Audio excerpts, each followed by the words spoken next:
Hoje a gente vai voltar no tempo para um evento que, literalmente, redesenhou um continente inteiro e deixou marcas que são sentidas até hoje.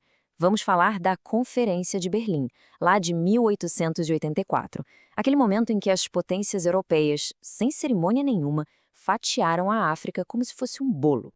E essa frase, olha, ela é poderosa, né? Ela captura bem a essência do que vamos explorar aqui. Uma história de divisão imposta, sim, mas, ao mesmo tempo, uma história de uma resistência que nunca, nunca se curvou. Para a gente entender o que aconteceu, precisamos imaginar a cena. Berlim, finalzinho de 1884. As maiores potências da Europa estão todas reunidas para decidir o futuro de um continente inteiro. Agora, o detalhe mais crucial de todos: não tinha um único representante africano naquela sala. Ninguém. Então, a pergunta é: como é que se chega ao ponto de traçar um mapa com linhas retas, ignorando completamente as pessoas, a cultura, a geografia que já existia ali? Para responder isso, a gente precisa entender o que, afinal de contas, foi essa conferência. Bom, a Conferência de Berlim, que foi convocada pelo chanceler alemão Otto von Bismarck, não tinha nada a ver com o bem-estar da África. O foco era a Europa. A chamada Corrida pela África estava tão intensa que o Bismarck ficou com medo de uma guerra estourar entre os países europeus. Então, a ideia dele foi basicamente: pessoal, vamos sentar e criar as regras do jogo para a gente poder explorar o continente sem brigar entre nós. Os objetivos oficiais, no papel, parecem até diplomáticos, né? Mas vamos decodificar isso. Primeiro, evitar conflitos. Bom, entre eles, claro. Segundo, ocupação efetiva. Isso aqui era um jeito bonito de dizer quem chegar primeiro e fincar a bandeira leva o pedaço. E terceiro, livre comércio nos rios importantes, para garantir que todos eles pudessem lucrar. Em nenhum momento a população local entrou na equação. E o resultado de toda essa diplomacia? Pois é, um mapa que parece que foi feito com régua e esquadro, como se a África fosse uma folha de papel em branco, sem história, sem cultura, sem povos, apenas um território pronto para ser dividido. É preciso parar para pensar no que essas linhas retas simplesmente ignoraram. Reinos poderosíssimos como o Império Zulu, laços culturais que uniam povos por séculos e até mesmo a geografia natural, como rios e montanhas. Foi uma divisão completamente artificial, imposta de fora para dentro. E essa divisão, que começou no papel, não demorou nada para se tornar uma realidade muito violenta no continente. As consequências foram, e infelizmente ainda são, devastadoras. Deixaram cicatrizes muito, muito profundas. A gente pode entender esse impacto em três grandes áreas. Primeiro, a criação das fronteiras artificiais, que acabaram plantando sementes de conflitos futuros. Segundo, uma exploração econômica brutal. E, o que é crucial, uma resposta imediata: a resistência africana.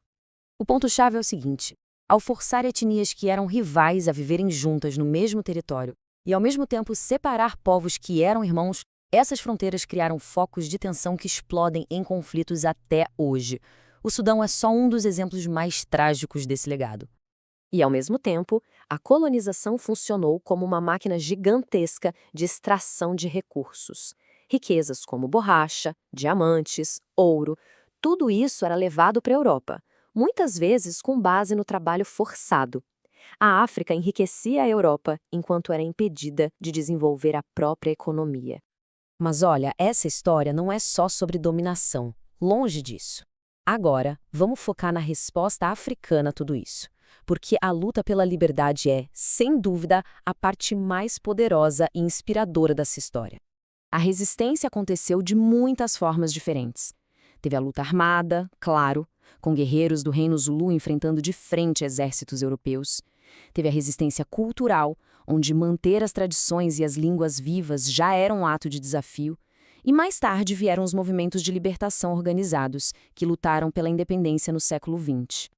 Diante de todo esse poderio militar e econômico da Europa, uma pergunta parece inevitável, né? Será que algum povo africano conseguiu, de fato, resistir com sucesso e manter a sua independência? A resposta é um gigantesco sim! A Etiópia, um caso único e, assim, muito inspirador na história de todo o continente. Em 1896, na Batalha de Adwa, o exército etíope, liderado pelo imperador Menelik II, impôs uma derrota humilhante ao exército italiano. Foi uma vitória que ecoou pelo mundo. Ela não só garantiu a soberania da Etiópia, como transformou o país num farol de esperança e resistência para africanos e para a diáspora no planeta inteiro. Ok, tudo isso aconteceu há mais de um século. Então por que ainda importa tanto hoje?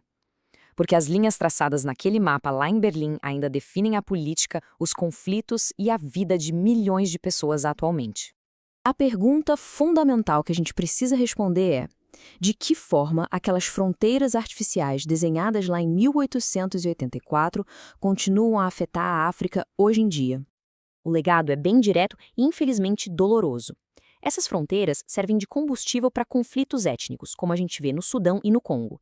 Elas geram uma instabilidade política que se tornou crônica e criam um desafio enorme para que países com dezenas de povos diferentes consigam construir uma identidade nacional forte e coesa.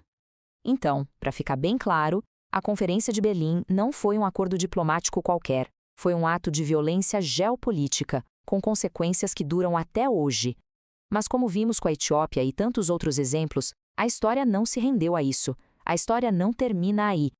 Isso tudo leva a gente para uma ideia final, uma reflexão. Talvez a melhor forma de entender a história moderna da África não seja olhando só pela lente da colonização.